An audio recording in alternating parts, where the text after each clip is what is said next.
Hello, I'm Matt Everett and welcome to the first time on Six Music. This is the series where we meet some of the most influential and best-loved musicians around and look at the seminal first musical moments that shaped their lives and their careers. This week's guest is a member of arguably the best band in the world right now. Rarely for a group of their popularity, over the course of their 9-album career they become more and more adventurous, evolving from a conventional guitar rock outfit into a group of musicians who've absorbed and interpreted the electronic underground, progressive jazz and post-rock to create something unique.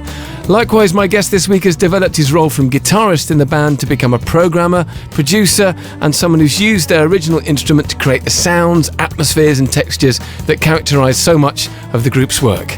My guest on the first time this week is from Radiohead, Ed O'Brien. But I started by asking Ed, as I do with all my guests, when was he first aware of music? There was a lot of music in the house. My parents were young. I was the firstborn.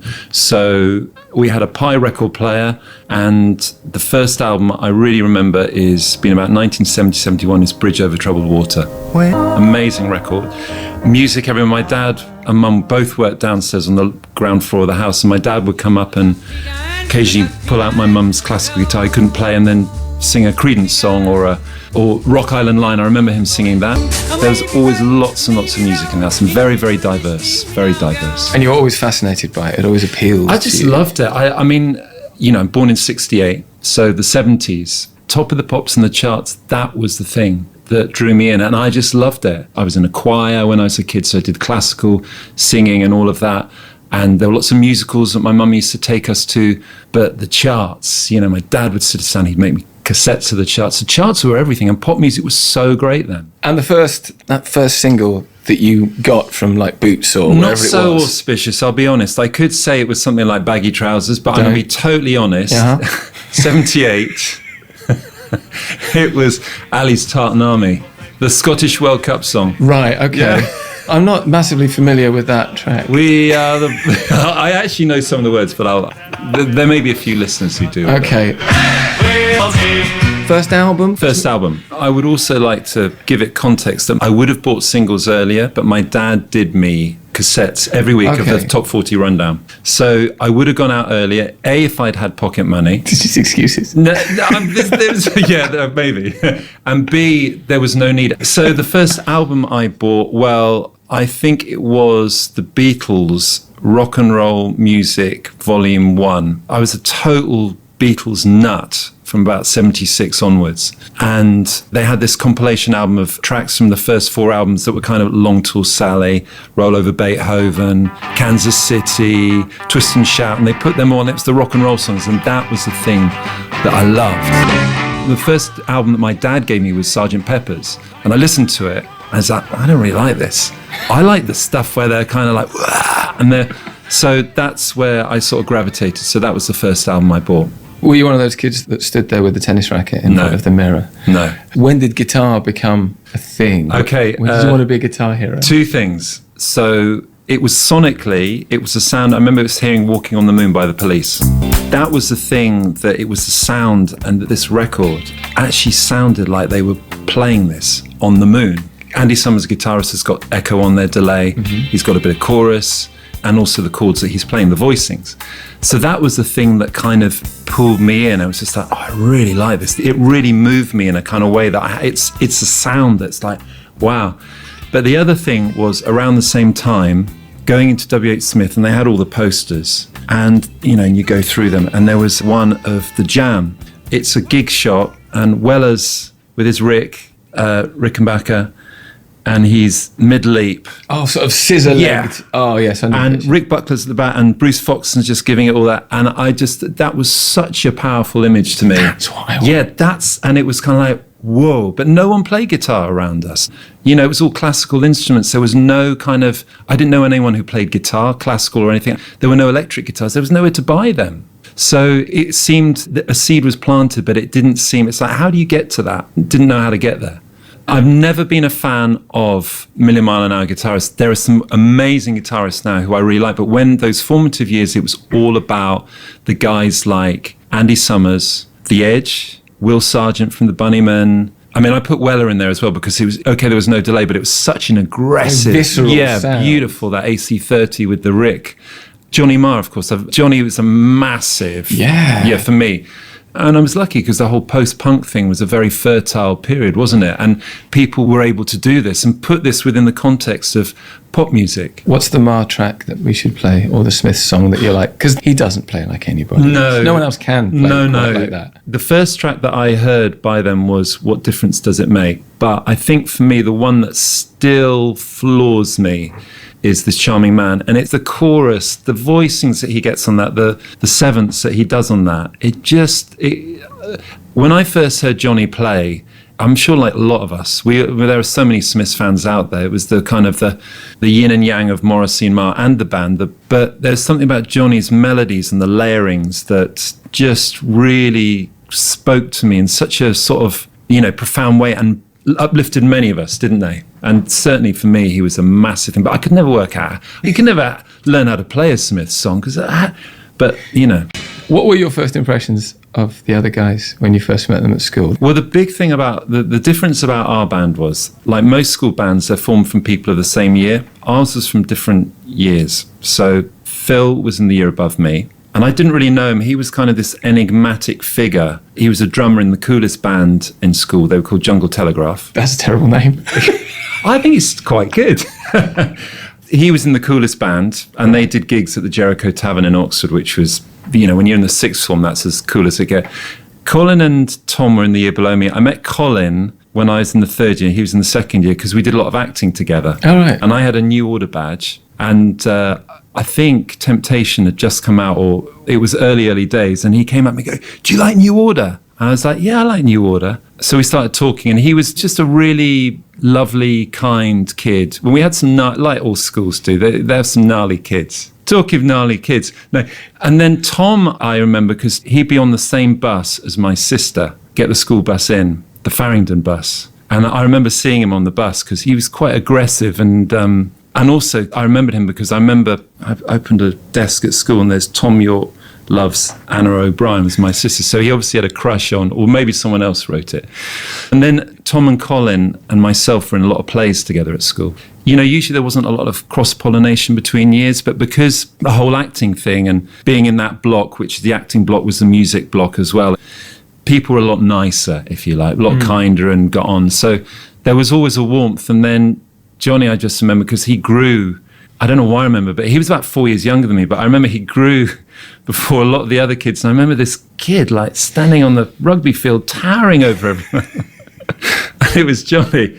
So they were the first impressions. Tom was kind of belligerent. Tom and Colin's year were just gnarly. They were just horrible. There's always one year, and they had these characters in that year, and they pick on people. And I think Tom used to fight back. He was a real fighter because they used to have a go at him, and he would just give as good as he got, which he needed to do. And Colin, I kind of kept to the side of it. So they were kind of the first impressions. What were the first recordings that you did as On a Friday? It was the summer of '86, and it was a 4-track in Philip's bedroom. I remember it because Queen is Dead had just come out, and we had a song that sounded like the Smiths. Yes. It was like, we're doing it. Called The Fat Girl. It was a really, really lovely lyric that Tom wrote. It was all about the empathy for the fat girl, I think we did 4 or 5 tracks. They were the first 4 tracks in Philip's bedroom, really hot, roasting, like June weekend. When we started playing together, and you can only say this in hindsight because of your experiences in life and how you get on. When we started, I had such a strong sense of like, this is it. Really? Like everything went into focus. Life was, before that, it was a bit confusing. It wasn't great. Like a lot of kids then, it was a bit crap. And what I remember is I'd just been given an acoustic guitar and I just started to play it. And I walked across the gravel in front of the school, and I was going to the music school to have a jam with, whatever that meant at that stage, with a couple of friends. And Tom comes out, and I've known Tom, as I said, from the plays and stuff like that. Tom comes out and goes, "Where are you going?" I said, "Oh, I'm just off to the music school." He said, "Do you mind if I come along?" And I went, "No, of course not." And I remember it kind of like, oh, this is, like I felt something very, very strong. That's great. Like some kind of epiphany, almost like this is it. And certainly with the band, I mean, those early days, those first 3-4 years, we thought we were the best band on the planet. We weren't. We so weren't. We were so not. And when you do your first proper recordings, like you make your first record, you realize, oh no, we're so not. We haven't got what we're doing. No, there's a lot of work that needs to be done in it. Oh shit, we're actually not that good. But I think maybe, and I've spoke to other people in bands, they have similar feelings. You almost need that. It's like in order for that seed to germinate and flourish and grow, you have to have that feeling of utter kind of like conviction. And this is, after that, it was like, this is what matters. This is what really matters. And we all went off to university, but we all kept coming back because that's the thing that makes us resonate. And that's the thing that, makes us tick. And this is the thing that feels right. It just felt so right. When did you first think, okay, you said we had a lot of work to do. When did you first think, this is really good? Aside from the confidence, being in the studio and going, that song. I think probably it took to the second album. It took all the way to the band? Yeah, I think so. I mean, I think we had moments on the first record. I think we were really happy with Creep. I mean, the whole Pablo Honey experience was really important, and it's just where we were at the time. We just didn't know our arse from our elbow, We hadn't realised quite how one needs to apply oneself, the application. It was funny because on the first record, I mean, a lot of people said we were one-hit wonders. I think the Bends was a response for being touted as one-hit wonders. It was kind of like, right, we're going to make an album of every song's going to be a potential single. Now, they obviously weren't, but that kind of idea that every song was great. So that's what we tried to do. How out of step did you feel with what was going on around the Bends? Obviously, you talk about the whole Britpop era and that being the height of it. I just think we were removed from it. And I think we always gravitated. I'll tell you who for us were a big thing. We just wanted to be Massive Attack. Okay. That's who we wanted to be. They were West Country, so they're Bristol. We were kind of Oxford. We weren't in London. They weren't in London. And I remember we did a festival and Massive Attack were playing. It was like Torhout of Werchter or something in Belgium. I think it was after Pablo Honey, kind of that 94, before we did the Bends. And they came and watched us. And we were like, oh, God, Massive Attack are here. And they wanted to see us afterwards. And we were like, we were thinking, oh, God, we've got to be so apologetic about our music. And they were like, no, we love that song, Creep. And it sounded like Gang of Four. And I was like, I think it was really good for us. It was kind of like, oh, they're really cool and they like our music and we love their sound. I mean, that is a cool sound. That's like that whole thing. So I think we were also slightly scared of the whole London thing and the whole media thing. We were very, very, we just wanted to get on touring and making music, and we realized we had to work hard because we had a lot of work to do. What's the Massive Attack track we should play? Oh, Karma Coma. Why that song? I think because that album came out when we were going on the sort of press junket for the Bends. Again, it was the era of MTV. So you get into your hotel room, you put MTV on and it was on there. And it's such a powerful, and also it's that thing, there's that kind of trippiness of that record that, a different city each day. And it just, I loved Mezzanine. I really loved that record. But I think that record, and there's something about Karma Coma and all the sounds on it and just that hypnotic beat that's just undoubtable. You just heard No Surprises from Radiohead's 1997 album OK Computer. That album, and I don't think I'm being overdramatic here, changed the rock world, taking rock music in a more experimental, ambitious, subtle and challenging direction, setting the course for so much music as the millennium approached. Now next year that album will be celebrating its 20th anniversary. I asked Ed for his memories of creating the record. My impressions are of a young band. It was a really exciting time. It's like that thing when a band gets into its kind of momentum and inertia, it's almost like whatever you put into it, it sort of comes out okay. And I remember that we were so happy because the Bends seemed to have legs on it. And we did 5 tours of America alone on the Bends. And so even when we were making OK Computer, we'd started recording it, we went back and did another tour. Wow. There were gnarly moments, but it was just a time of real flourishing and expansiveness. And we were listening to different music. Like I was listening to Pet Sounds and What's Going On, and there was Bitches Brew. So sonically, we were getting really influenced by a lot of rich, beautiful sounds, if you like. Yeah. The first track we recorded was No Surprises. We decided we were going to buy equipment because didn't want to go back into recording studio, wanted to try and do it mobile and a new kind of environment, see how he responded to that. Then we went out and opened up for, not a lot of people know this, Alanis Morissette in America. So she's playing, and this is a really important part of the record. So she's at the height of that on that first record, and she's asked us to come and play, and we've been convinced that it's a good thing to do. And she paid us very well, and they treated us amazingly. So we played all these sheds, and the sheds are like 18,000. Enormous. Yeah, and her audience, it's 90% girls, and they scream. I think we only did like 14, 15 shows with her. And we go on the first 2 shows and we played Creep and we played Songs Off the Bends. The only one they responded to was Creep, because it's a pop audience. They didn't know the Bends. And so we go like, hang on a sec. How do we use... So we do an 8-song set and we do 7 of the songs we were trying to play in and Creep. So you play Creep, they go, wah!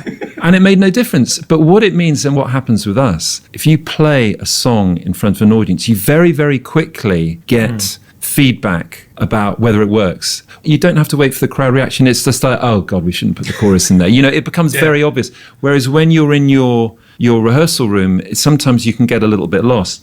What it meant was that, we did a 12-minute version of Paranoid Android. Johnny was playing a Hammond organ, kind of John Lord style at the end, this kind of flourishing. It was a monstrosity. It was terrible, but we knew it was terrible. But we knew the first bit was really good. So we got straight off that tour. 3 days later, we were in this house called St. Catherine's in Bath, and we hit the ground running. And the first 3 days we did Climbing Up the Walls, live, Let Down, live. And that thing when you get I get a bit of a spine tingle now talking about it, is that thing where there was magic. Brazil. Yes. It's a country that means a lot to you. It's whether musically is it a place you have a connection to, because it's not something you've ever talked about. Yeah, massively. Yeah. My thing with Brazilian music started height of OK Computer. I remember it was a summer. I think we just done Glastonbury, 97. Some gig. And had a couple of weeks holiday, and I was really depressed. I'd always had kind of like a low-level depression, but it became really acute because here I was. I'm in what I consider to be the best band in the world. We've just made what I consider to be a record I'm so proud of. I'm so unhappy. I feel so alone. All those things you shouldn't do, because, when you're depressed or when you're unhappy, you always think, if I get that, that's the thing that's going to make me happy. That'll solve it. The love of a good woman, being in the best band in the world, that's all I need. Well, sure enough, you get into what you consider the best, and this position is just like, oh my God, I felt so alone. So I went away on my own. I remember, and I was smoking a lot, and I picked up from the office this Red Hot and Bossa compilation, all these Brazilian tracks, Bossa Nova tracks, and I listened to it and I went, oh my God. It spoke to me because it had this beauty in it, but it also had what in Brazil they call saudade, which is melancholy. It's a sadness. At the heart of it, there's this longing to be somewhere else. And I had this real feeling I wanted to be somewhere else. I wanted to be somewhere where I was happy. And it was at that moment, and it was then hearing people like Tom Jobim and João Gilberto and Caetano Veloso and Gilberto Gil and Jorge Ben. All these people were like, I just love that music, this beautiful, uplifting, melodic music, yet it had this kind of, this melancholic heart. From then on, it was there when I met my wife, because of this love of South American music. So then we started going to Brazil, and the music has played an enormous part. What should we play? Play Jorge Ben, Take It Easy, My Brother Charlie. I think that's just a classic Jorge Ben track off his first album. The image that people put on the band is of around Kid A is sort of you and Johnny putting the guitars in the flight cases, locking the flight cases, and Philip very earnestly plugging in the drum machine and this is what we're doing now. Yeah. Was the reality quite as, disciplined as that? No, it wasn't. It was like needs must. Kid A was quite a difficult record to make because we all went in with different ideas. And Tom, of course, was like, it ain't going to be like that, boys. Because I was listening to Scott 4 a lot. A good record. Oh, amazing records. And also Tusk, Fleetwood Mac. And I thought we were at the height of our powers playing wise. I thought, why don't we make a record like Scott 4? That would be a really warm, beautiful... We can actually play now. For years we were like, we couldn't play, but we can actually play a bit. And it was great because Tom was like, I'm not having this. It was good because this is the music that I'm listening to. This is the music that excites me. So he opened us all up to like Boards of Canada and Aphex Twin. And that was really important. And it was kind of like, okay, how does a guitar work in all of this? If we want to make, it doesn't really. So again, it forces you out of your comfort zone, which is a really good thing. It's not the easiest thing, but it's a really important thing when you're making music. That's where you expand and grow. But so few bands do it because there's a certain amount of humility, there's a certain amount of looking at the wider picture. That's not easy. No, it's not easy, but it's kind of the only way to be. I think part of it is being honest with yourself and saying, does this feel right? It's a balance, isn't it? It's a balance between the heart and the head. So the head says, you've got to do something new, which is really important. And the heart can also say that as well. We can say, actually, no, I'm not really feeling it. It's like when we made King of Limbs, we want to make music together. We didn't want to pick up our instruments again, like on Kid A. So it's just like Tom at that time was a lot more in touch with the feeling of it. So he led us, particularly on that record, in terms of, you should be feeling like this. And actually, he was right. And we were feeling like this. We have attempted to do something like a full solo album, Yeah. Stand there on the mountaintop with the hair going and the Les Paul and creates a whole Ed O'Brien. Yeah, I haven't up until 2 years ago, but I am going to now. Really? Yeah, I'm going to do one next year. Okay. Yeah. Where are we finding inspiration from? Music? Well, interestingly enough, it starts in Brazil. Excellent. After the last load of touring, King of Limbs, my kids were born 2004 and 2006. And I said to the guys, in 5 years' time, me and my wife are going to go and live in Brazil for a year. I don't want to put the kibosh on anything, but this is something we have to do. Don't feel you can't make a record without me. If I can come in later on, whatever. And I was really aware that I'd had so many adventures with this band. I wanted to have an adventure with my family. So we went to live in Brazil, in the middle of the Brazilian countryside, and we lived on a little farm in basically a hut the size of this room next to a waterfall. Life was really simple. Wow. Kids went to the local school. No one could speak English, so they picked it up, the language of play and stuff. And life was reduced to its simple parts. For me, it was music and my family. And I would go each day, walk up the hill to this beautiful little hut next to this lake, and I started writing, and I took out all this gubbins because Tom said, you're really good at all, just do all the Pro Tools stuff. So I applied myself because I never really applied to it. And I just like, after about 8 weeks, I was like, I'm not feeling this. This is rubbish. All I want to do is play guitar and sit there. And in February of that year, I got taken to Carnival. And a really close friend of mine invited me and my wife to the Samba in Rio. Samba. Oh, my God. It's the greatest show on earth. 2 nights. They have 12 Samba schools. They're like these processions, all these floats, and they have an hour and 20 minutes. Each Samba school parades down what's called the Sambadrome. It's like this mile-long strip. They used it in the Olympics, and it runs from 10 at the night till 6 in the morning. I cannot lie. It was the greatest thing I've ever experienced in terms of music.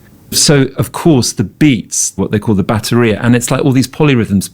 Everyone sings. There must be 4,000 people on each Samba school who parade down it. And the combination of writing music and that feeling of being there and like, oh my God, music can be like this. It was so profound. So it's fed my whole inspiration and writing. I mean, I've got fixed ideas, but there's an element of that joy of music. But it also, again, like a lot of Brazilian music, there's a dark heart, melancholy, but we're all feeling this, we recognize it, but let's celebrate being a human being because that's part of the journey for most of us. So that's like a watershed in my life. In terms of a band, how do you stop the wheels from coming off after 30 odd years? I don't know.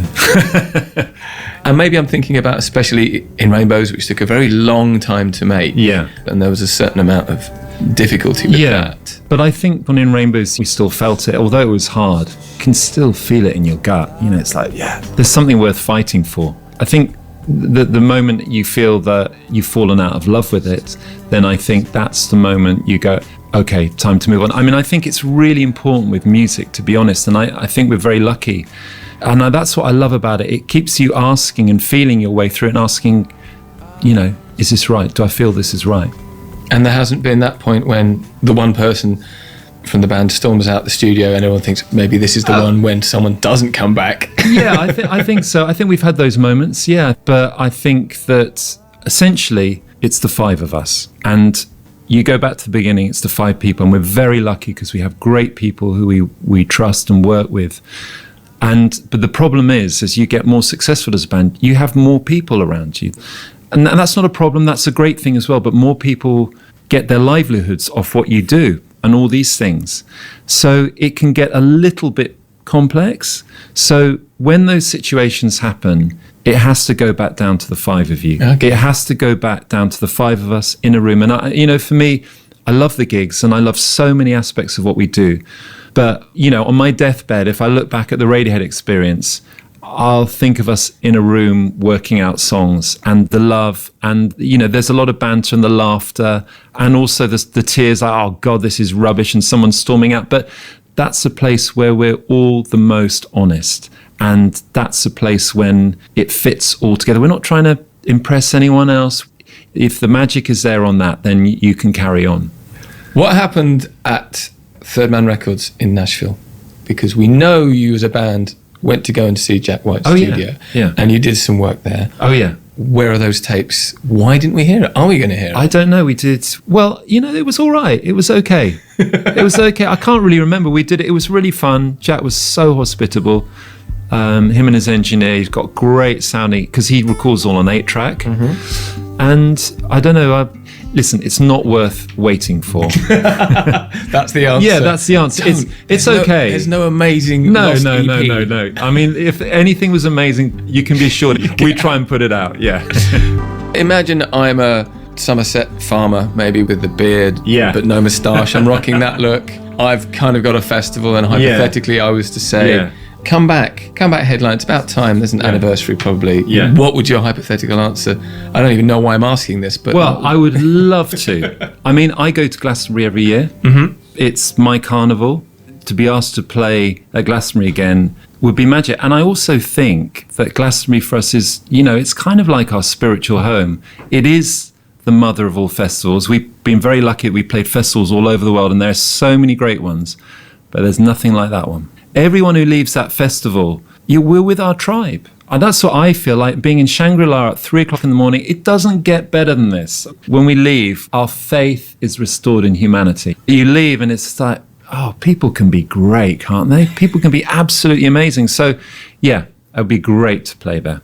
At least, can you say that you're going to do some more shows next year? Can we? I think we're going to do. Yeah, we haven't. Listen, I'll tell you exactly what the deal is.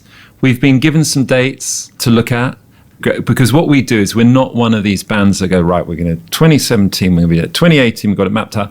We're very much on how we feel it. So it's very frustrating for people who work around us.